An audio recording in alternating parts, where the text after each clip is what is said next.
नमस्कार, India voice पर स्वागत है आपका। मैं हूं आपके साथ प्रियंका मिश्रा। बुलेटिन की करेंगे शुरुआत। केंद्रीय मंत्री और मिर्जापुर से एनडीए उम्मीदवार अनुप्रिया पटेल ने एक बड़ा बयान देते हुए कहा है कि मिर्जापुर में उनका किसी से प्रतिस्पर्धा नहीं है। उन्होंने मिर्जापुर में पिछले 10 सालों से जिस तरह से काम किया है उसी का परिणाम है कि तीसरी बार एनडीए उम्मीदवार हैं। डबल इंजन सरकार और मैंने जो काम किया है उसके कारण लोग मुझे वोट देंगे और तीसरी बार सांसद चुनेंगे।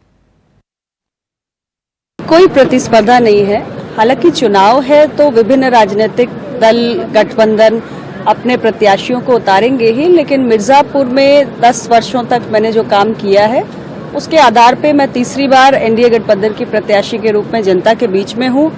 और आज तो देश के यशस्वी प्रधानमंत्री श्री नरेंद्र मोदी जी का और माननीय मुख्यमंत्री जी का आगमन भी मेरे जनपद में हुआ और मिर्जापुर में मैं ये कह सकती हूँ कि मेरे 10 साल का जो काम रहा, हमारी डबल इंजन की सरकार का जो काम रहा, उसके आधार पर मिर्जापुर का मतदाता तीसरी बार मुझे सेवा करने का अवसर जरूर देगा। जनता का जो आनंद है, जो उल्लास है, जो अपार उत्साह है, वो अपने आप में, अब तो हम 7वें चरण की ओर बढ़ रहे हैं, लेकिन मुझे लगता है कि जब हम शुरुआती चरण में थे तभी जनता के जोश से ये आभास हो गया था कि तीसरी बार देश में मोदी सरकार की हैट्रिक लगने जा रही है।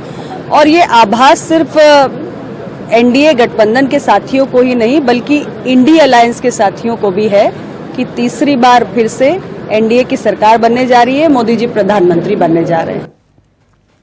और इसके बाद अगली खबर रायबरेली से सामने आ रही है। विद्युत विभाग की बड़ी लापरवाही के कारण झुलसा लाइनमैन। स्थानीय लोगों ने सीएससी में कराया भर्ती। लाइनमैन की हालत नाजुक, जिला अस्पताल में किया गया रेफर। तो वहीं लालगंज कोतवाली क्षेत्र की घटना बताई जा रही है। तो रायबरेली से विद्युत विभाग की बड़ी लापरवाही सामने आई है, जहां पर लापरवाही के कारण झुलसा लाइनमैन। लालगंज कोतवाली क्षेत्र की घटना बताई जा रही है। स्थानीय लोगों ने सीएससी अस्पताल में कराया भर्ती। लाइनमैन की हालत नाजुक, जिला अस्पताल किया गया रेफर।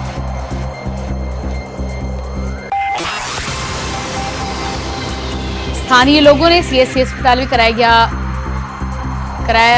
भर्ती, जिसके बाद अब हालत नाजुक होने के चलते जिला अस्पताल रेफर किया गया है। लालगंज कोतवाली क्षेत्र की घटना।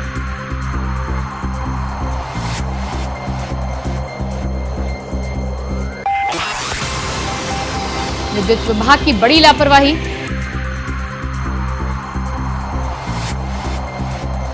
के कारण झुलसा लाइनमैन। रायबरेली से खबर निकलकर सामने आ रही है।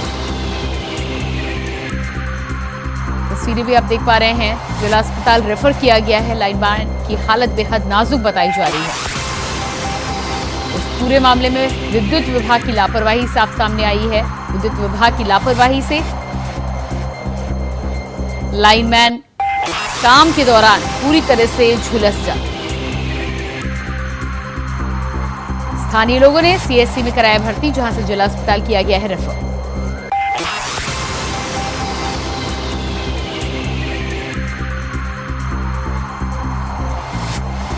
लाइनमैन की हालत नाजुक।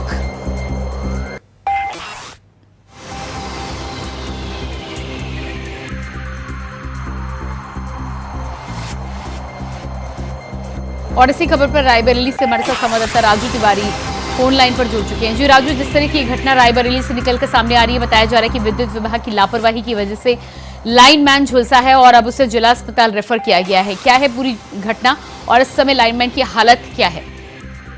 बिल्कुल बता दूं कि जिस तरह का मामला सामने आया है, साफ तौर पे पूरा मामला कहीं न कहीं विद्युत विभाग को सवालों के कटघरे में खड़ा करता हुआ देखने को मिला। बता दें, पूरा मामला लालगंज कोतवाली क्षेत्र का है, जहां पर एलटी लाइन की रिपेयरिंग कर रहा था। यानी एलटी लाइन में कोई फॉल्ट था तो उसी को लाइनमैन ने शटडाउन लेकर दुरुस्त करने का काम कर रहा था। तभी अचानक शटडाउन होने के बावजूद भी लाइन चल जाती है और जिसके कारण वो गंभीर रूप से झुलस गया। हालांकि वहां पर स्थानीय लोगों ने जैसे वो नीचे आया तो उसको तत्काल नजदीकी सामुदायिक स्वास्थ्य केंद्र में भर्ती कराया, लेकिन उसकी हालत ज्यादा नाजुक थी। तो हालत नाजुक देखते हुए डॉक्टरों ने उसे जिला अस्पताल के लिए रेफर कर दिया। हालांकि जिला अस्पताल में भी उसकी हालत नाजुक बनी हुई है। डॉक्टरों का साफ तौर पे कहना है कि कुछ घंटे बीत जाएंगे तभी कुछ आकलन लगाया जा सकता है कि इसकी सेहत में किस तरह से सुधार आ सकता है। लेकिन जो अभी ताजा स्थिति है, इस स्थिति के अनुसार डॉक्टर कुछ बोल नहीं रहे, ना ही उनका साफ तौर पे किसी प्रकार का बयान दिया जा रहा है। लेकिन इस पूरे मामले को लेकर अगर देखा जाए तो कहीं न कहीं रायबरेली का जो विद्युत विभाग है वो साफ तौर से कहीं न कहीं सवालों के कटघरे में। साफ तौर पे आपको बता दें कि ये पहला वाकया नहीं, इससे पहले डी कोतवाली क्षेत्र में भी एक ऐसा ही मामला सामने आया था, जहां एलटी लाइन को दुरुस्त करते समय लाइनमैन झुलस गया था और सेम ये स्थिति थी कि वो एलटी लाइन के खंभे पर चलकर फॉल्ट दुरुस्त कर रहा था, तभी अचानक फीडर को चला दिया जाता, जिसके बाद वो भी झुलस गया था और उसकी हालत नाजुक बनी हुई थी। तो कहीं न कहीं अगर देखा जाए तो जिले का ये दूसरा वाकया है और फिर से विद्युत विभाग सवालों के घेरे में खड़ा हो गया। लेकिन साफ तौर से जिस तरह से स्थानीय लोगों में और उसके परिजनों में आक्रोश है, बताया जा रहा है कि संविदा कर्मी के पद पर ये तैनात था लाइनमैन और इसकी हालत अभी पूरी तरह से नाजुक बनी हुई थी। जी बिल्कुल, तो इस पूरे मामले में विद्युत विभाग की तरफ से क्या कोई जानकारी आपको मिल रही है? इसके बाद विद्युत विभाग में अधिकारियों के द्वारा कोई कार्रवाई की गई है जिस तरह से बड़ी लापरवाही बार बार निकल कर सामने आ रही है?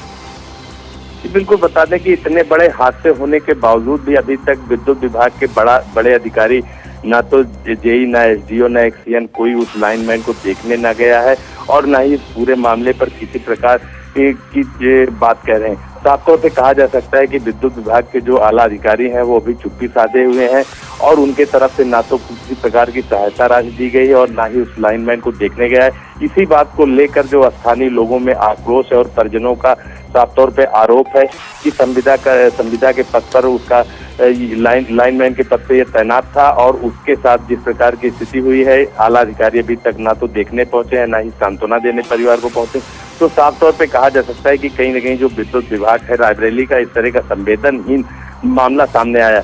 बता दें कि जिस तरह से वो चपेट में आया है, तो कहीं न कहीं अगर देखा जाए तो मानवता के दृष्टिकोण से जो आला अधिकारी हैं उनको पहुंचना चाहिए था और ना पहुंचने पर जो स्थानीय लोग हैं वो भी काफी आक्रोशित नजर आ रहे हैं।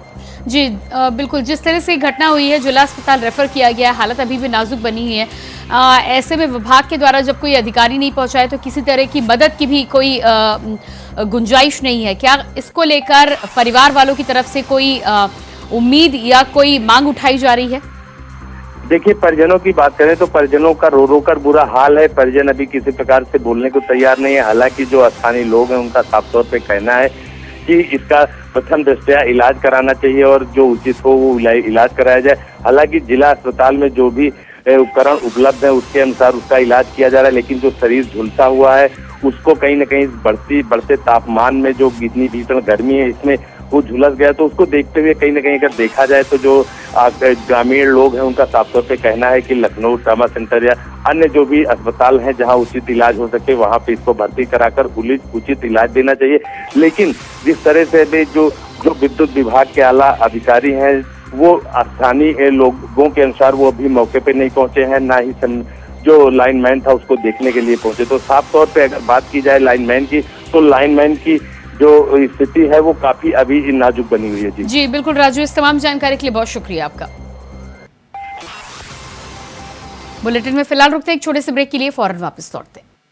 ब्रेक के बाद बात करेंगे अगली खबर को लेकर। दिल्ली के सीएम अरविंद केजरीवाल ने अपनी अंतरिम जमानत की अवधि 7 दिन बढ़ाने के लिए याचिका दायर की है, जिसकी जानकारी देते हुए आप नेता आतिशी सिंह ने बताया है कि जब केजरीवाल ईडी की न्यायिक हिरासत में थे तो उनका वजन 7 किलो कम हुआ था। अचानक वजन कम होना चिंता का विषय है। डॉक्टरों की हिरासत से बाहर होने पर चिकित्सकीय देखरेख में होने के बावजूद वह दोबारा अपना वजन हासिल नहीं कर पा रहे हैं। शुरुआती परीक्षणों से पता चला है कि उनके कीटोन का स्तर बहुत अधिक है और उच्च कीटोन स्तर के साथ उनका वजन अचानक कम हो गया है। गंभीर चिकित्सकीय बीमारियां जिनमें कैंसर सहित गुर्दे की क्षति शामिल है, इसलिए डॉक्टरों ने सुझाव दिया है कि उन्हें अपने पूरे शरीर के पीटी स्कैन और ऐसे अन्य गंभीर परीक्षणों सहित कई जांचों की आवश्यकता है। Delhi's Chief Minister Mr. Arvind Kejriwal has filed for a 7-day extension of his interim bail. As everybody knows, when he was in ED custody, when he was in judicial custody, he lost 7 kgs of weight. This sudden weight loss, unexplained weight loss, is a matter of concern for doctors. Despite being out of custody and under medical supervision, he has not been able to regain that weight again. Early tests have indicated that his ketone levels are extremely high. Unexplained sudden weight loss along with high ketone levels could be the indicator of some serious medical ailments, including damage to the kidneys, including cancer as well.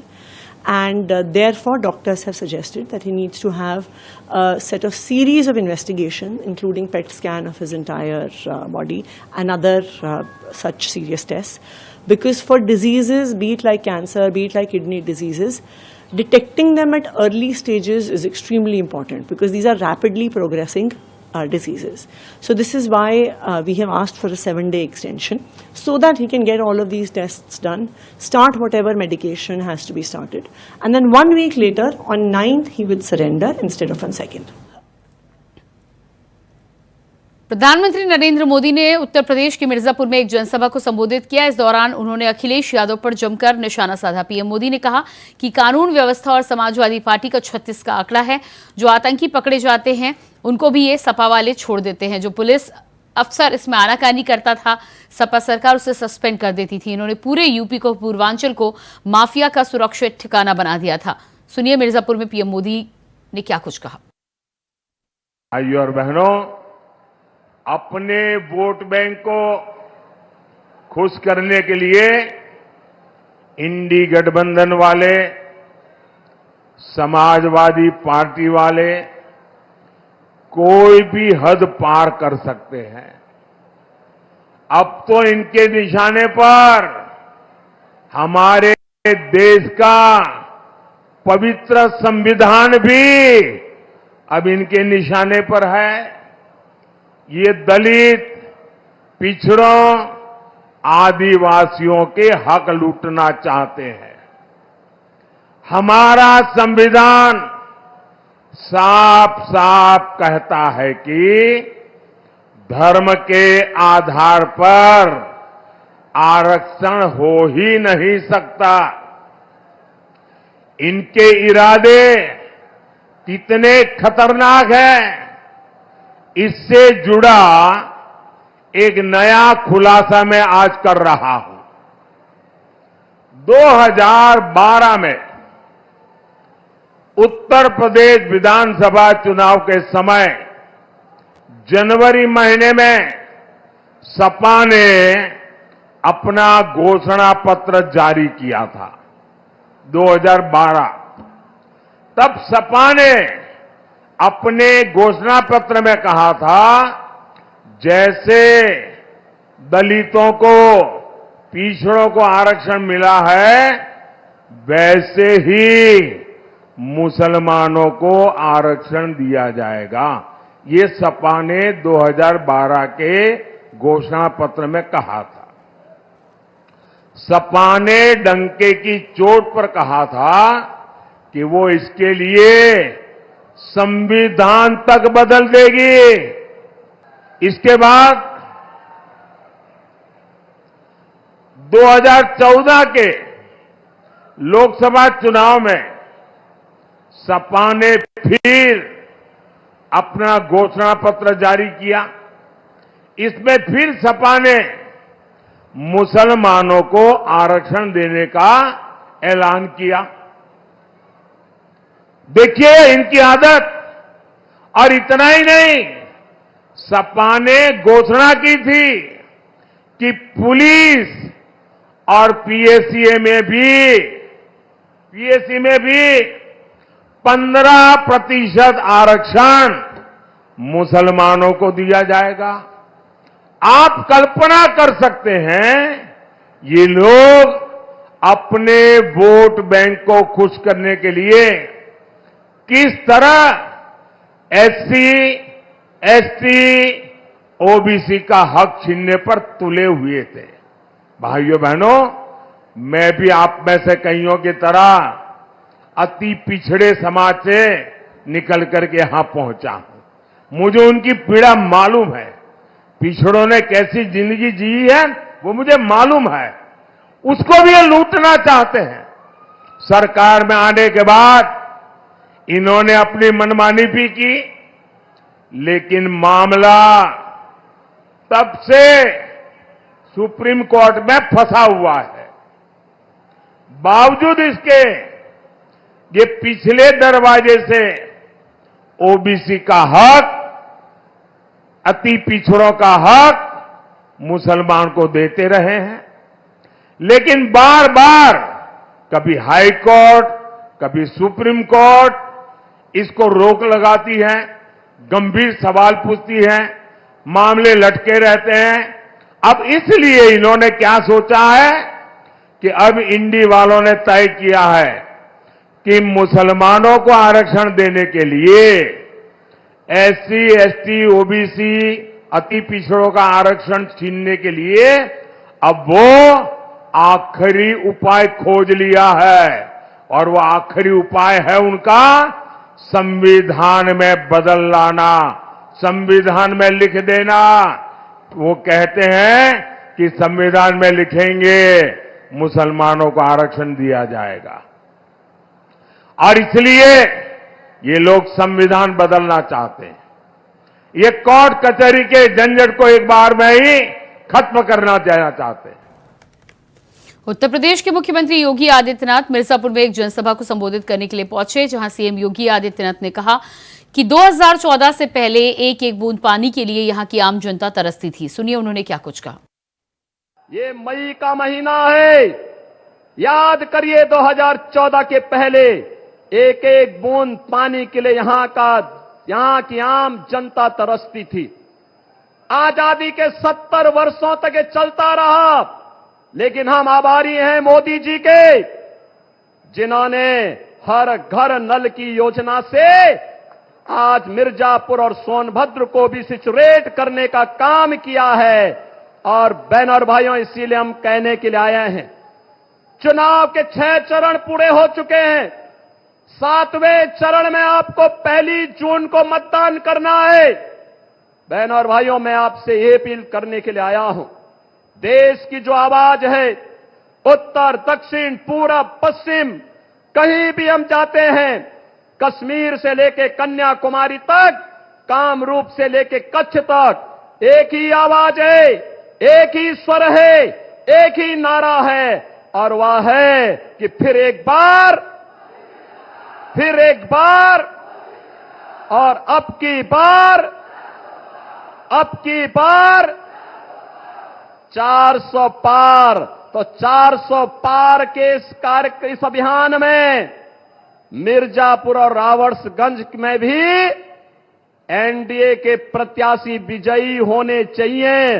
इस बात का आश्वासन मोदी जी को आज यहां की जनता जनार्दन की ओर से चाहिए। ये कांग्रेस और समाजवादी पार्टी के लोगों ने आजादी के बाद सर्वाधिक समय तक देश में भी और प्रदेश में शासन किया।